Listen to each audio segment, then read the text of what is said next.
A votação de Bolsonaro no primeiro turno superou os números indicados pelas pesquisas no dia anterior à votação. O diretor da Quaest atribui essa diferença a Ciro Gomes. Segundo Felipe Nunes, o comportamento de Ciro teria turbinado os votos de Bolsonaro na reta final.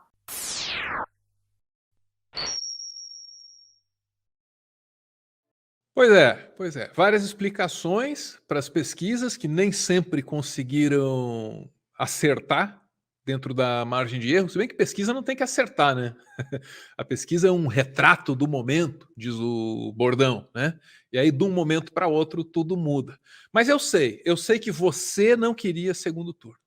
Sabe por que eu sei que você não queria segundo turno? Por causa da pesquisa. Olha lá. Seja você lulista ou bolsonarista, você não queria segundo turno. O que temos na tela aí, Ana? Pesquisa Quaest diz que 90% querem eleição decidida em primeiro turno. A metade dos eleitores ouvidos afirmou que não aguenta mais o assunto. Opa, o não aguenta mais venceu no primeiro turno, porque é 50% mais eu. Vitória do não aguenta mais. Seja como for, tem segundo turno. Aí, como tem segundo turno, os candidatos que estavam em terceiro e quarto lugar, me refiro aí a Simone Tebet e o Ciro Gomes, eles têm que se pronunciar. E a primeira fala de cada um, olha lá. Uma situação tão complexa, tão desafiadora, tão potencialmente ameaçadora sobre a nossa sorte como nação.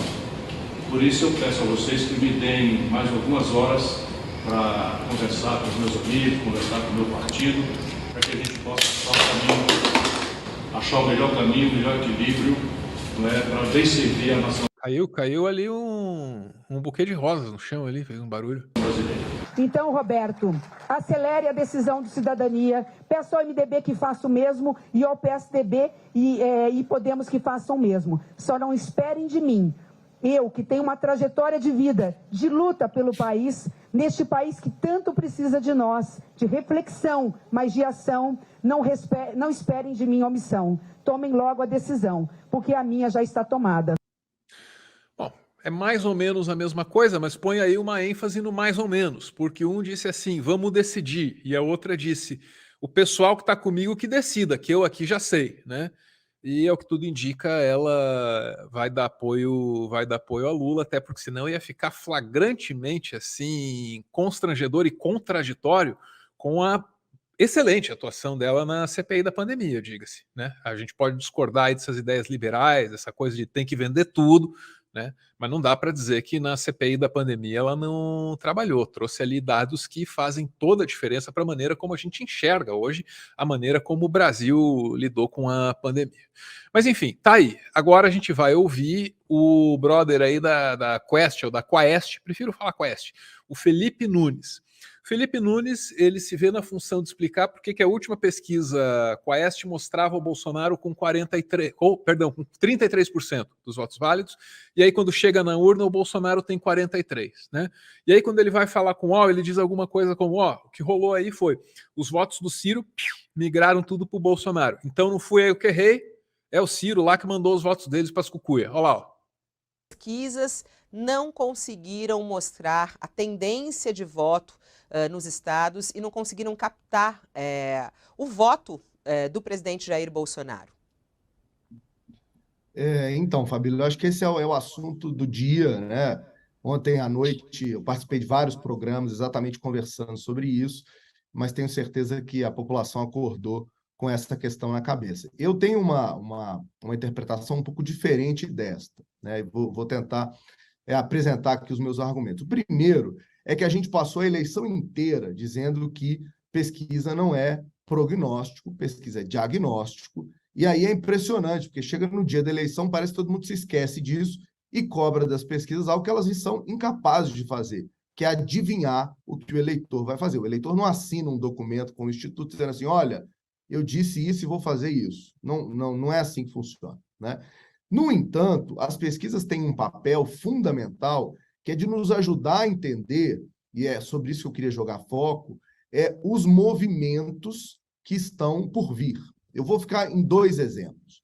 O primeiro foi que o Ciro Gomes, Eu vou usar, obviamente, a pesquisa da Quest como referência, que é a que eu tenho os microdados, e aí fica mais fácil até para fazer esse comentário. Vou me alongar um pouquinho, tá, Fábio, se você me permitir, porque eu acho que o assunto merece. No dia 28, quarta-feira, a gente mostrava a diferença do Lula para o Bolsonaro, 51-36, com a Tebet de 5 pontos, o Ciro com 7. No dia 1º de outubro, sábado à noite, a gente divulgou, portanto, uma outra pesquisa mostrando o Lula caindo de 51 para 49 e o Bolsonaro crescendo de 36 para 38. Ou seja, a tendência de última hora já era de uma aproximação. O Lula acabou ficando com 48, exatamente ali dentro da margem de erro de 49, mas o Bolsonaro apareceu com 43 em relação a esses 38. Isso quer dizer que o Bolsonaro cresceu 5 pontos. Sabe qual é o ponto relevante para mim aqui? É de onde vem esse voto.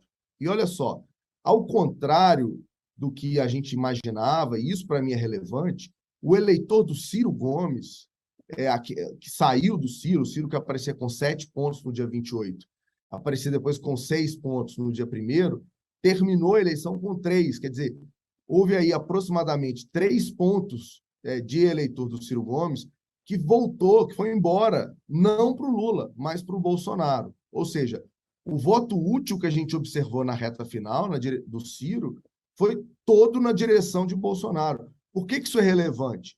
Porque a postura que o Ciro adotou na reta final da campanha, Fabiola, para mim foi determinante no tipo de apontamento que ele fez aí, na direção que ele apontou para o caminho desse eleitor. O outro dado relevante é o de São Paulo, né? Só para concluir essa minha primeira fala. Ali na quarta-feira, a pesquisa da Quest mostrava o Haddad com 40, e na pesquisa de sábado, a gente mostrava ele caindo 5 pontos, enquanto o Tarcísio aparecia com 29 na quarta e apareceu com 34 na pesquisa de sábado, na véspera, ou seja, também crescendo 5 pontos. A pesquisa estava captando já esse efeito, mas em São Paulo tem um outro que é mais interessante ainda, que é o que aconteceu com o eleitor do Rodrigo Garcia. O eleitor do Rodrigo Garcia olhou para o resultado da eleição no sábado, ele tinha 24 pontos, e pensou, meu candidato não tem a menor chance, eu vou então votar, o nome disso é voto útil, eu vou votar naquele candidato que eu acho que tem mais chance de derrotar quem eu não gosto, nesse caso, o candidato do PT. O Rodrigo perdeu 6 pontos entre sábado e domingo, e o Tarcísio ganha exatamente esse percentual. Ana, vou tentar por um instante tirar o Ciro Gomes e aqueles 3% mencionados ali pelo Felipe Nunes da equação. O que ele está dizendo para a gente é: não houve erro na minha metodologia, não houve erro no meu instituto, não houve erro na minha pesquisa. Captamos um momento e aí 24 horas depois tudo tinha mudado de maneira muito brusca. Ana, essa hipótese ela precisa ser considerada, né? Ele está colocando ali na conta do Ciro Gomes, deve haver outros fatores, etc. e tal. E aí eu te peço para considerar o seguinte: Ana, você tem um mundo que é cada vez mais dinâmico, tudo acontece cada vez mais rápido, né? A gente é bombardeado por informações numa velocidade nunca antes vista, assim, na nossa geração, né? A gente que viu um videocassete, a gente que viu uma fita cassete, a gente que viu a transição do mundo analógico para o mundo digital, a gente se impressiona, né? É muita informação muito rápido. Tudo acontece mais rápido. Será que a decisão e a indecisão não se alternam de maneira igualmente mais rápida também? Quer dizer, essas pesquisas e essas metodologias não conseguem mais lidar com o dinamismo de um eleitor que está conectado ali o tempo inteiro no celularzinho. Opa, hoje eu vou de 22. Não, amanhã mudei de ideia. Agora eu vou no 12. Não, muda. Estou indeciso. Ah, fui pro 22 de novo. E aí cada hora ele responde uma pesquisa e fica tudo bagunçado, Ana. Essa é a minha hipótese, que eu tirei do Datacom. O instituto de pesquisa mais acreditado hoje no Brasil. Veja, eu já estava pronta para recusar em absoluto essa hipótese, mas a forma como você a colocou agora me fez considerar uma outra questão. Vamos por partes aí. Eu não acho que dê para aceitar 100%, é claro, você tem que considerar que você tem um responsável pela pesquisa falando, né? Ele está meio que defendendo dele, também está muito em cima, tal, dá esse desconto. Mas a argumentação de que a pesquisa não é prognóstico, ela é diagnóstico, faz sentido até um determinado ponto, né?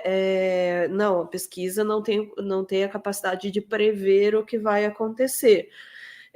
No entanto, a realização das pesquisas ela serve para apontar uma tendência, e tendência e prognóstico eles estão assim muito próximos, né? Tendência não é diagnóstico também, né? Tendência você está falando de um movimento, né? E o movimento que estava sendo indicado não era exatamente este que apareceu ali, especialmente no caso do foi quantos pontos de diferença do Bolsonaro? 6 ou 8? 8, né? Margem de erro é 2, erra por 8, né? É bastante, Não, erra sabe? é sacanagem. Ó, quando eu falo erra, o cara do instituto, ele ouve isso aí e já tem tá vontade de certo. escrever um e-mail reclamando. Porque ele vai dizer, eu não estava nem prevendo o resultado, você me está dizendo que eu estou errando. Então, assim, a diferença entre o resultado e a pesquisa do dia anterior, blá, blá, blá, blá, se não dá merda. Se não dá merda. Sim, a questão é essa, o movimento que vinha sendo indicado pela pesquisa é diferente, né, do movimento que aconteceu ali, né? Então você está construindo uma linha e de repente, pá, deu outra. Veja, a forma como você colocou, ela talvez tenha sido um pouco mais completa da que foi colocada ali no depoimento, na fala que a gente estava vendo. Quando você diz há muita oscilação, né, hoje em dia, então talvez a gente tenha que lidar com metodologias diferentes que lidem com isso, a gente tem que pensar diferente nesse eleitor, a gente não, o retrato que a gente está tirando não é o retrato verdadeiro e tem questões aí que a gente precisa trabalhar porque esse cara está oscilando e está oscilando muito rápido. Isso é uma coisa, dizer houve uma oscilação de sábado para domingo muito rápida, eu estava certo em tudo antes, né? Não é uma questão pessoal. A pesquisa estava completamente correta no seu retrato até o sábado e houve uma oscilação depois. É um pouco complicado. Entende a diferença do que eu estou falando? Né? Você está compreender que talvez o método não está tirando a fotografia mais correta da realidade. E aí a gente tem que pensar nos motivos de por que a gente não está conseguindo uma fotografia correta da realidade. Acho que a gente vai abordar um pouquinho disso depois, mas aí tem outras hipóteses, né? A desatualização dos dados do censo, a possibilidade do voto envergonhado, enfim, tem a possibilidade também de uma deturpação das pesquisas, mas aí eu já vou adiantar que eu acho um pouquinho conspiratório isso. Mas existe essa hipótese também, né, da deturpação proposital por parte dos bolsonaristas da pesquisa, enfim, uma porção de hipóteses, mas todas elas se referem a o que é que fez a pesquisa tirar a foto e não sair a realidade. É diferente de eu dizer a foto estava correta, mas houve uma oscilação depois, que aí é uma outra hipótese. Aí, posso comentar um pouquinho rapidinho da questão do Ciro? Não sei se a gente vai falar sobre isso depois. Mas enfim, a hipótese de que os votos do Ciro tenham ido para o Bolsonaro agora, isso seria uma coisa que eu gostaria muito de ver, apesar desse momento a gente não está querendo muito ouvir a palavra pesquisa, eu gostaria muito de investigar isso numa pesquisa. Porque, de princípio, a minha leitura também, tirada eu vou chamar de data meias, né? Para não parar de falar data cool. Enfim, a minha hipótese, absolutamente baseada em absolutamente nada, de que todos os votos de que poderiam sair do Ciro para o Lula já teriam ido, e o que sobrou, eu estava trabalhando com essa hipótese ontem, né? O que sobrou é puro Bolsonaro. Agora já a hipótese né, do próprio, desculpa, eu não peguei o cargo do diretor da Quaest, a própria hipótese dele é exatamente o contrário da minha, de que esses votos que saíram do Ciro foram para o Bolsonaro. Eu acho que ele tem mais possibilidade de estar certo por conta, e aí ele está justificando o aumento, né, a diferença da fotografia da pesquisa do dia anterior para o dia da urna, seria o aumento dos eleitores que saíram do Ciro e foram para o Bolsonaro. Eu espero sinceramente que ele esteja certo, que o que sobrou de voto no Ciro seja do Lula na próxima entrada, mas aí a gente está falando de vontade, não está falando de fotografia da realidade, né?